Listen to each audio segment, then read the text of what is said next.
Solo acuérdense, yo en la primera, en la primera nota que les envié, habíamos dicho que íbamos a tener dos clases, es la clase de las 5, 5:30, pero vamos a tener después otra, o sea, vamos a tener 3 hoy para que avancemos lo más que podamos por si, a un caso ellos llegan a decir que las preguntas van a ser unificadas. Estamos, pero por ahí no creo para este primero, pero vamos a tratar de avanzar lo más que podamos. Entonces son 3 reuniones que vamos a tener el día de hoy. Entonces les había dicho yo que para el examen me detienen, por favor, cualquier pregunta que tengan, me detienen. Voy a ir en lo que realmente El creo examen se les puede siempre va a preguntar. quedar para el miércoles a hora de clase, ¿verdad? Miércoles hora clase, sí, miércoles Ok, hora clase. Ya vamos a hablar al final cuando tengamos un tiempito de eso. Ok, los listo. capítulos que entran en examen son el capítulo 1, el capítulo 2 y el capítulo 3. O sea, hay bastante teoría, pero la voy a tratar de resumirla para que ustedes solo vayan y mírenlo, vayan mirando lo que está subrayado, lo que tengo yo subrayado aquí, lo pueden ver en la presentación y después, si tienen alguna duda, pues con el mayor de los gustos, pueden mandarme ¿cómo se llama? Por el foro, pueden enviarme ahí un aviso diciéndome si tienen alguna duda. El primer capítulo es bien sencillo, dice, lo que van a ver es todos estos conceptos. Lo voy a ver acá porque va a ser más fácil verlo de esta manera. Entonces, dice lo siguiente, que todos nosotros tenemos que saber todos estos conceptos que tenemos aquí y voy a ir sobre cada uno de ellos. En primer lugar, aquí dice que debemos saber qué es un sistema. Acuérdense que un sistema es cualquier cosa donde nosotros ponemos el análisis para hacer un estudio. O sea, si yo vengo y les digo, mira, aquí tenemos un compresor y vamos a analizar el compresor, este es un sistema. ¿Estamos? Vengo yo y les digo, mira, vamos a ver todo el sistema de aire acondicionado de mi vehículo. El sistema de aire acondicionado de mi vehículo depende de un compresor, depende de de un condensador, de una válvula de expansión y de un evaporador. Todos estos representan un sistema, porque lo estoy poniendo en el análisis todo, ¿estamos? El sistema puede ser, o bien yo agarro el compresor de mi carro y puedo tomarlo como sistema, o puedo tomar todo el sistema de enfriamiento como mi sistema. Entonces, el sistema no solo es un pedazo, algo que tenemos, es todo nosotros ponemos análisis. Supóngase que nosotros venimos, vamos a ver, por ejemplo, una casa y vamos a ver si tenemos pérdida de energía eléctrica. Podemos hacerlo dos cosas. O apagamos cada uno de los accesorios uno por uno y vamos midiendo cuánto es la potencia que vamos teniendo, o bien apago toda la casa y analizo todo el sistema en la casa. Entonces, el sistema es cualquier cosa donde nosotros ponemos el análisis y los sistemas pueden ser cerrados, acuérdense, y pueden ser abiertos. Cuando hablamos de sistema cerrado significa que no hay cambio de masa. O sea, ustedes tienen un sistema aquí, tienen una masa y no hay masa saliendo. Ahora, si hay energía entrando, puede haber energía entrando y puede haber energía saliendo. Pero cuando hablamos de sistemas cerrados, significa una masa constante. Si hablamos de sistema o volumen de control, lo que estamos diciendo es que tenemos una masa entrando y una masa saliendo. A eso es lo que se le llama sistemas abiertos. ¿Estamos? Y lo vamos a ir viendo. Solo estoy agarrando este primer concepto que está acá. Después, estado. ¿Qué quiere decir un estado termodinámico? Un estado son todas aquellas condiciones que me determinan un estado. Un lugar donde yo me encuentro. Estamos, valga la redundancia. ¿Qué quiere decir esto? Supónganse que vengo yo y les digo, miren, ingenieros, tengo una olla. Estamos, y en esta olla tengo agua. Entonces le digo, ¿en qué estado está? Entonces viene usted, toma la temperatura, toma la presión, mira cuánto es la masa, mira cuánto es el volumen, mira cuánto es el volumen específico y mira todas estas propiedades. Todas estas propiedades me determinan un estado termodinámico. Entonces ustedes pueden decir, mire ingeniero, por lo que estamos viendo ahí, lo que usted tiene es agua. Estamos por la tabla, puedo irme a la tabla. A esta presión y a esta temperatura, lo que usted tiene es una masa totalmente lleno y tiene agua. Estamos. Usted se va 20 minutos después y regresa. Y todas las propiedades siguen iguales. Si todas las propiedades siguen iguales, yo sigo en el mismo estado termodinámico. ¿Estamos? Eso qué quiere decir. Vuelvo y 20 minutos después y todas estas propiedades permanecen constantes y sigo en el mismo estado. Regreso 15 minutos después. Estas propiedades permanecen constantes, pero esta cambió. Esta que aquí cambió en 1 kilopascal, por decirlo, o menos de 1 kilopascal. Entonces usted dice, bueno, como una de las propiedades cambió, ya mi estado cambió. Sí lo tengo como líquido, pero ya no lo tengo a la presión que lo tenía anteriormente, sino lo tengo a otra presión. Entonces ya tenemos 2 estados termodinámicos. Estamos. Entonces, un estado se define por todas sus propiedades. Y si no, todas las propiedades permanecen constantes, permanecemos constantes en el estado. Si una o más propiedades cambia, ha cambiado el estado. Estamos. Eso es lo que quiere decir. Además, ¿qué dice el postulado de estado? Dice lo siguiente, que para poder determinar un estado termodinámico, para poder determinar un estado, supóngase que vengo yo y les digo en examen, yo quiero saber el estado termodinámico que yo me encuentro acá. Estamos, vengo yo y les digo, ingenieros, tengo acá, tengo agua, no sé, está cerrado esto, pero tengo mi temperatura y tengo mi volumen específico, por decir algo.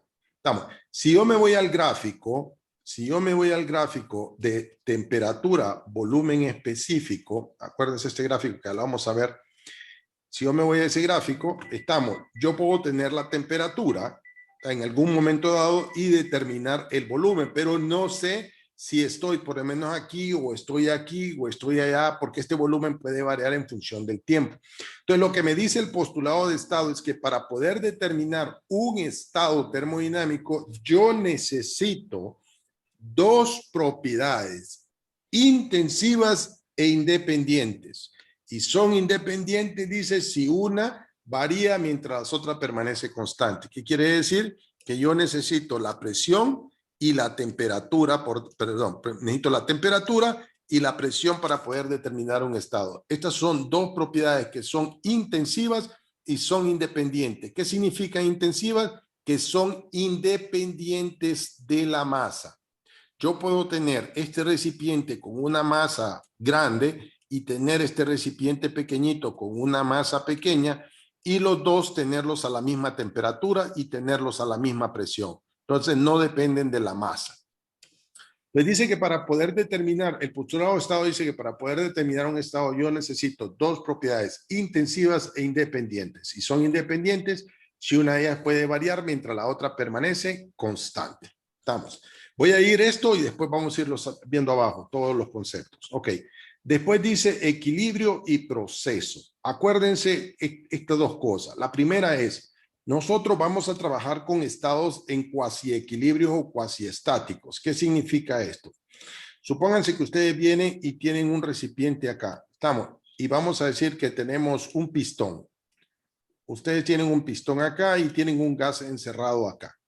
Si nosotros venimos y ponemos un peso aquí grande, por decir algo, y yo muevo este peso, ¿qué es lo que va a pasar? Ese gas, si está a presión, si alta presión, este gas se va a expandir, pero al expandirse yo no puedo saber su comportamiento. ¿Por qué? Porque esto va a subir, el aire va a bajar, las moléculas van a subir, van a bajar, unas van a ir para este lado, otras para este lado. ¿Por qué? Porque se vuelve un estado caótico.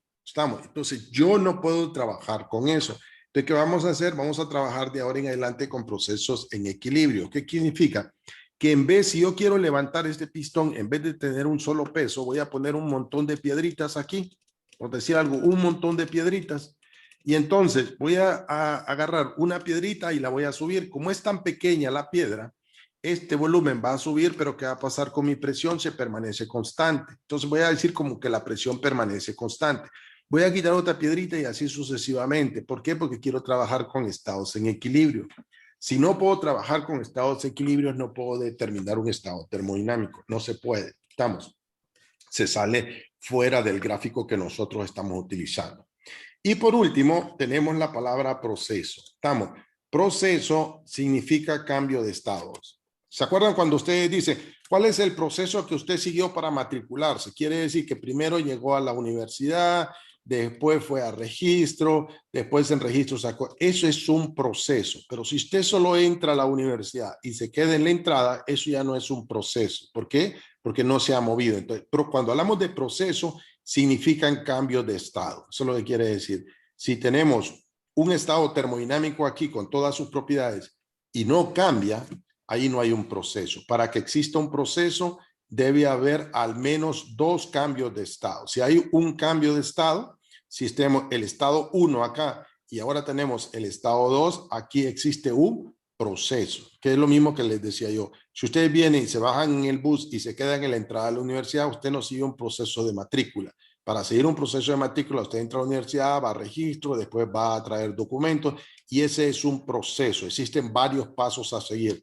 Para que exista un proceso debe haber varios cambios de estado. Uno al menos, estamos para que exista un proceso. Ok, la temperatura. Todo esto lo vamos a ver ahí abajo, ¿no? Pero voy agarrando la temperatura. Nosotros de ahora en adelante, ustedes, si se van, por ejemplo, si a ustedes les decían anteriormente, a ustedes les decían lo siguiente, les decían que el agua, y lo volví a tomar aquí, el agua que se convertía en hielo a los 0 grados centígrados. Estamos, eso escuchamos. Y el agua empezaba a hervir a los 100 grados centígrados. Eso es lo que escuchábamos siempre. Pero eso no es cierto del todo, no es del todo cierto. ¿Por qué? Porque tendríamos que decir que esto es a la presión atmosférica y esto también es a la presión atmosférica. ¿Estamos? Y no puede ser.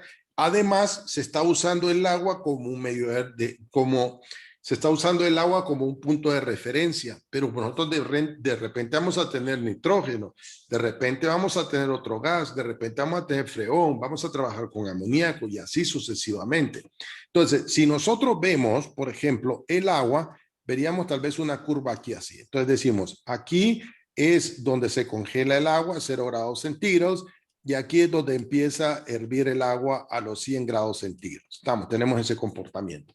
Si miramos, por ejemplo, otra sustancia, vamos a ver, por ejemplo, que tiene una curva diferente. Entonces, esta se va a congelar a este punto y esta se va a congelar a un punto. Si tenemos otra sustancia, tenemos acá y van a ser diferentes. Lo que vieron los científicos es que estas curvas, se interceptan en un punto en común en este gráfico y es a los 273.15 grados. Se interceptan.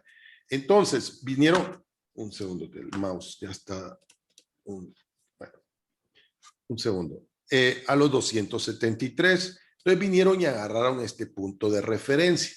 Entonces ya nosotros ya no vamos a trabajar con temperatura en grados centígrados, ni vamos a trabajar en temperatura en grados Fahrenheit, sino que vamos a trabajar con temperaturas absolutas, que son los grados Kelvin, perdón, los Kelvin y los Rankine, que lo vamos a ver ahí abajo. ¿Estamos? Entonces, de ahora en adelante ya no vamos a trabajar con centígrados. O sea, los problemas que a ustedes les van a dar o les pone el libro, dice tantos grados centígrados, tantos grados, baja tantos grados centígrados, 25 grados centígrados, pero van a tener que convertirlos a Kelvin y a Rankine, ¿verdad? Los libros piden que ya no se hable de grados Rankine ni grados Kelvin, solamente Kelvin, y Rankine, pero allá es puro trámite. Entonces, eso es cuando a las temperaturas. Después, nosotros, los que ya llevaron, estoy viendo esto que está acá, ¿verdad? Ya estamos viendo esto que está acá, las temperaturas. Ahora, si ustedes se fijan, de ahora en adelante, ya habíamos dicho, los que han llevado en mecánica de fluido, nosotros decíamos que la presión absoluta era igual a ¿qué? Era igual a la presión manométrica más la presión atmosférica. Más la presión atmosférica. En mecánica de fluidos, nosotros trabajábamos con las presiones manométricas. ¿Por qué trabajamos con las presiones manométricas? Porque trabajamos con elementos de máquina que no queremos que se vean influenciados por la presión atmosférica. En termodinámica, nosotros vamos a trabajar con las presiones absolutas. Quiere decir que vamos a tener que tener en cuenta la presión atmosférica. ¿Por qué es eso? Porque muchos de los ejercicios que ustedes miran ahí hablan de pistones. Y un pistón, ¿qué influye? Tenemos la presión atmosférica influyendo en el pistón. Entonces, de ahora en adelante vamos a trabajar con presiones absolutas. Absolutas que tenemos ahí. Ok. Dicho eso, esos son los conceptos que debemos ver aquí y los vamos a ver ahora acá más adelante. Acuérdense que cuando hablamos de energía, cuando hablamos de energía, nosotros vamos a trabajar de 2 formas de energía. Calor y trabajo. Entonces dice que la termodinámica se define como la ciencia de la energía. ya lo vimos. La primera ley de la termodinámica tiene que ver con lo que se llama el principio de conservación de la energía. Quiere decir que la energía no se construye ni se destruye, sencillamente se está transformando. ¿Y qué es lo que dice? Miren, acá tenemos 10 unidades de energía potencial y miren qué interesante. O sea, el libro dice 10 unidades. Ojo, no dice 10 metros de energía potencial. Estamos. Si nosotros vemos acá, esto es altura. Estamos, esto es altura. Entonces alguien podría decir, entonces esos son 10 metros. No, son 10 unidades. 10 unidades. ¿De qué? Pueden ser kilojoules, pueden ser joules, pueden ser BTUs, pueden ser BTUs sobre libra masa. Entonces, ¿por qué dice 10 unidades? Porque esto no tiene energía potencial. Estamos, él tiene energía. ¿Cómo voy a ver que tenía energía cuando deje caer la piedra? Que miro, que va aumentando la energía cinética y de alguna manera su distancia va disminuyendo. O sea, él no tiene energía potencial. Ojo con eso, ¿verdad? Él solo tiene energía. ¿Y cómo se va a ver? O energía potencial o energía cinética. Entonces, la primera ley de la termodinámica tiene que ver con el principio de conservación de la energía. O sea, la energía no se construye ni se destruye, sencillamente se está transformando. Y esta es la primera ley de la termodinámica. Miren, energía de entrada menos la energía de salida es igual al delta de energía. O sea, yo tengo una energía acá, disminuye la energía, ahora tengo 3, tengo 7 unidades de energía, tengo 13 unidades de energía cinética, supuestamente acá hay energía potencial, ¿y qué va a pasar? Que yo tengo los mismos 10, o sea, tenía de entrada, ¿cuánto tenía? 10, ahora de salida, ¿cuánto tengo? Tengo 7 y 3, vuelvo a seguir teniendo 10. Dígame, la persona que levantó la mano, dígame. ¿Alguien tiene una pregunta? ¿Recomienda alguna tabla de conversión entre las unidades de internacionales e inglesas? Esta que tienen acá arriba es primordial. Esta la tienen que tener, ¿verdad? A mano, siempre. Solo déjenme esta tabla. ¿Estamos? Y esta es importante. ¿Por qué? Porque perdón, esta que tenemos acá. Esta que tenemos acá. Esto es importante. ¿Por qué? Fíjense que hay ejercicios en el libro donde les dice cuál es la energía que convierte el carro o que el carro tiene. Y cuando ustedes hacen toda la fórmula, toda la fórmula del cálculo que van a tener y del análisis que hacen por ahí, les va a quedar, por ejemplo, unidades de metros cuadrados sobre segundos cuadrados, por decir algo. Y eso lo tienen que convertir ¿a qué? Miren, a kilojoules. Un kilojoule sobre kilogramos es igual a 1000 metros cuadrados sobre segundo.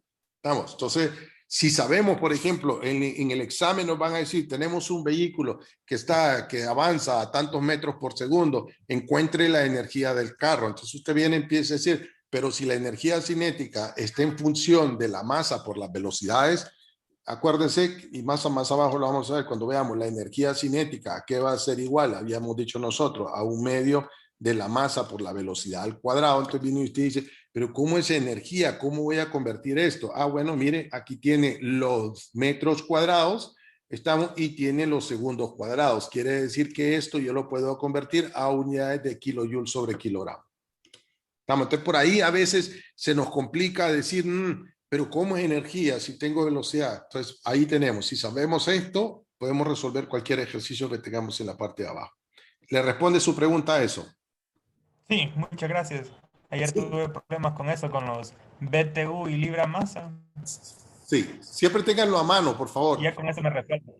Listo, Sí. siempre ténganlo a mano, ¿verdad? Porque a veces cuando hacemos ejercicio y nos dice, pero encuentre la energía, encuentre el trabajo, y usted dice, pero si son energías cinéticas, pues ¿cómo voy a convertir unidad? Entonces, pero cuando miramos la relación se nos hace más fácil resolver cualquier ejercicio.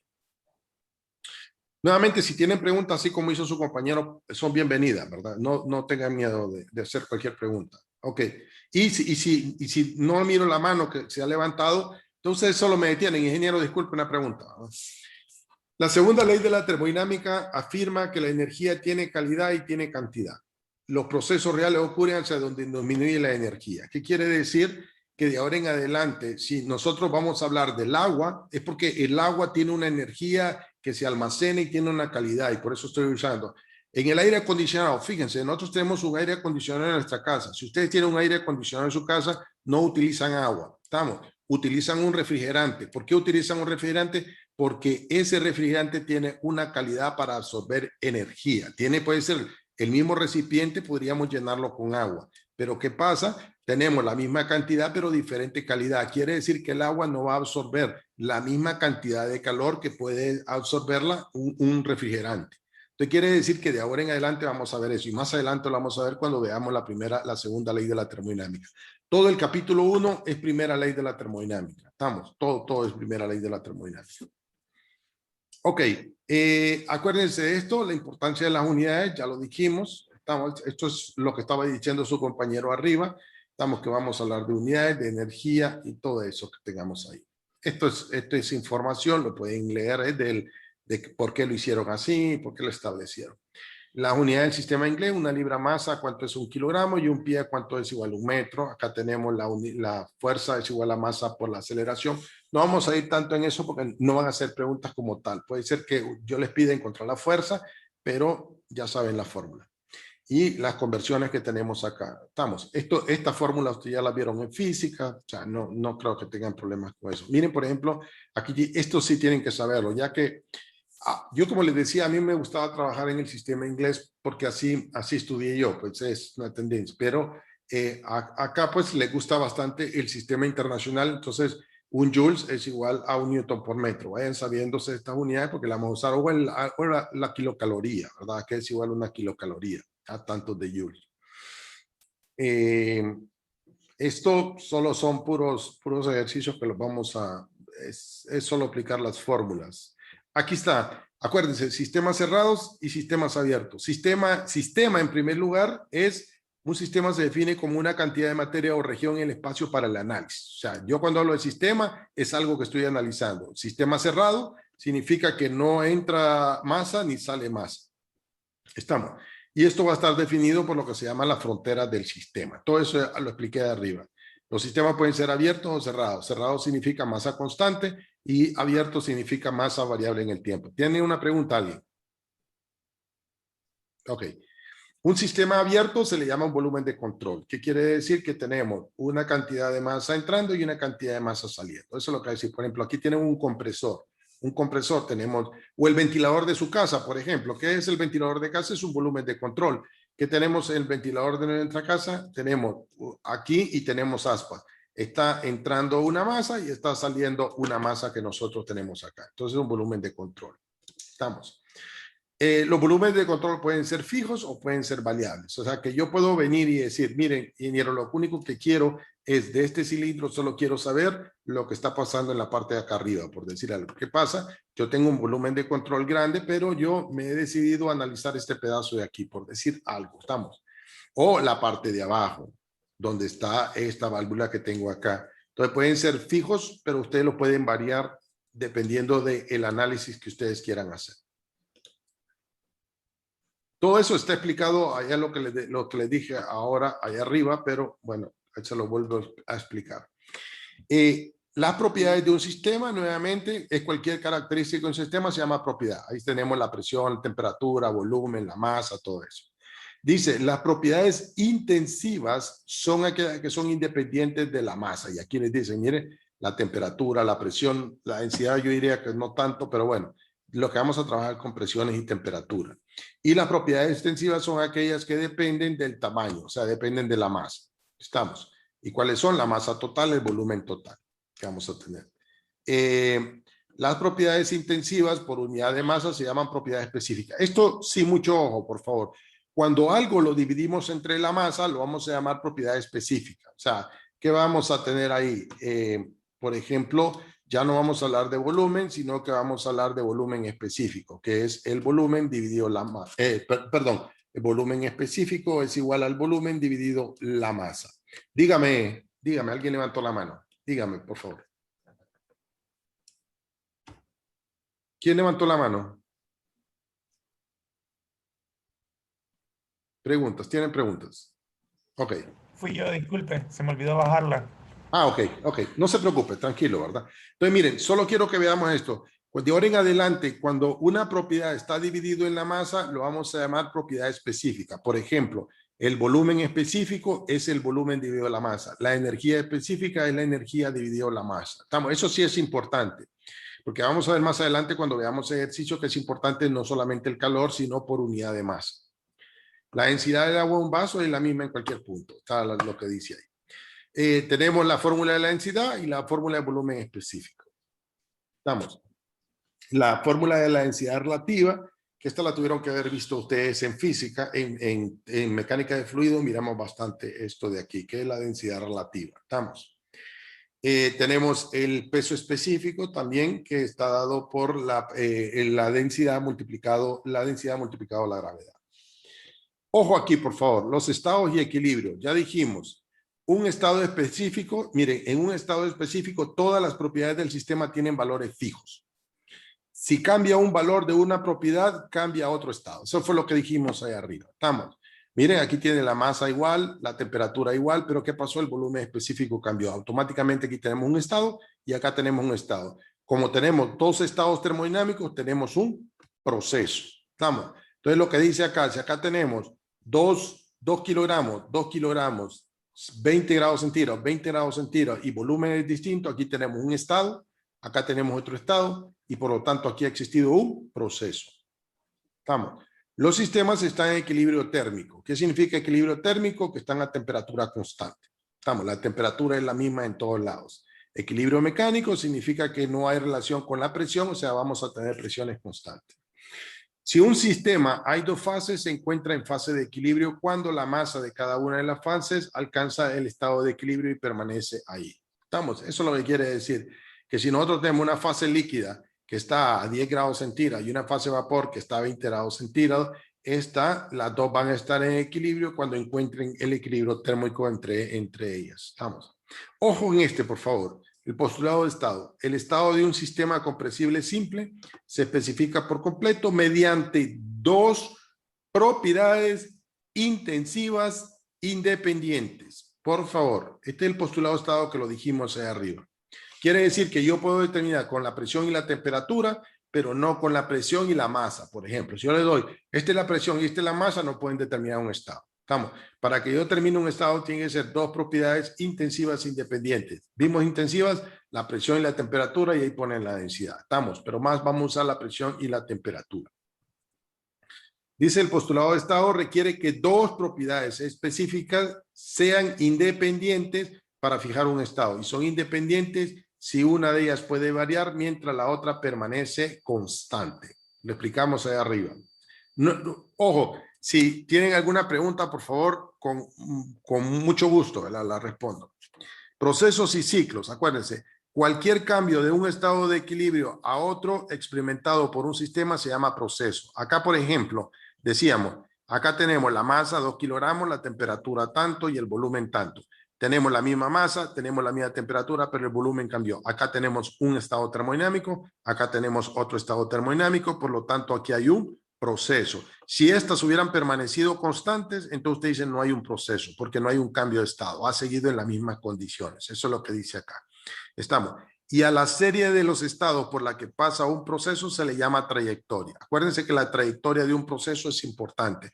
No solo necesito saber si yo me fui de este punto para... Acuérdense, por ejemplo, si ustedes miran esto y miráramos un pistón, por decir algo, acuérdense, si tenemos un pistón y queremos encontrar, por ejemplo, cuál es el trabajo, ¿cómo haríamos para encontrar el trabajo del pistón? La presión multiplicado sería la fuerza multiplicado el área que vamos a tener por la distancia que se desplaza esto para arriba. ¿Qué va a hacer esto? Esto es el volumen. ¿Estamos? Entonces, quiere decir que si nosotros integramos aquí, el trabajo que estamos encontrando es el área bajo la curva. Entonces, no es lo mismo irme por esta trayectoria que tengo aquí que irme por esta trayectoria que tengo acá. Es diferente. O irme por esta trayectoria que tengo acá, porque ya el área cambia, el área bajo la curva. Aquí quiere decir que de ahora en adelante yo tengo que ver el proceso que siguió y no solamente el punto inicial y el punto final. Estamos. Dos, acuérdense, vamos a trabajar con procesos cuasiestáticos o cuasiequilibrio. ¿Qué quiere decir? Vamos a decir, se mantiene casi en equilibrio. Si no lo mantenemos en equilibrio, no podemos hacer la curva de temperatura y presión, por ejemplo, que vimos anteriormente. Estamos donde tengamos la temperatura y tenemos si aquí tenemos la presión y tenemos la temperatura y no está un proceso cuasi equilibrio o cuasi estático, no podemos trabajar dentro de esto. Se nos dispararía y estaría fuera de la gráfica. ¿Estamos? Y no vamos a poder. Entonces, vamos a trabajar con procesos cuasi equilibrios o cuasi estáticos. O sea, que si yo digo que la presión permanece constante, vamos a asumir que la presión permanece constante en el tiempo. Dice, se debe señalizar que un proceso en cuasi equilibrio es un proceso idealizado y no corresponde a una representación auténtica de un proceso real. No hay procesos en cuasi equilibrio o cuasi estáticos, pero se aproxima para ver cuál es más eficiente, el proceso más eficiente. ¿Estamos? Entonces, ojo, ¿verdad? No existe en la naturaleza hasta ahora, pero se asume como que fueran procesos cuasi equilibrio o cuasi estáticos. El prefijo iso se utiliza para determinar procesos donde una de sus propiedades no cambia. Por ejemplo, isotérmico, temperatura constante, ¿verdad? Isobárico, presión constante. Isométrico, volumen constante. O sea, si usted le dicen, es como cuando las normas ISO, ¿verdad? Es un estándar. ISO 9001 significa que tenemos unas normas estándar que todo el mundo utiliza lo mismo. Entonces, de ahora en adelante, si hablamos de proceso isotérmico, es temperatura constante. Isobárico, presión constante. E isométrico, volumen constante. Otra cosa que es importante, procesos de flujo estacionario. Ojo, ¿verdad? Procesos de flujo estacionario. Vamos a hablar de un término que se llama estable y se llama uniforme. ¿Y qué significa estable? Que no hay ningún cambio con el tiempo. ¿Estamos? Si nosotros tenemos un volumen acá que no cambia con el tiempo, es un flujo estable. Y un flujo uniforme, estamos hablando con la ubicación. Esa es la diferencia. Si yo digo el flujo uniforme en este punto de acá, quiere decir que puede ser variable en este lado de acá, pero aquí es uniforme en este punto que estoy tomando.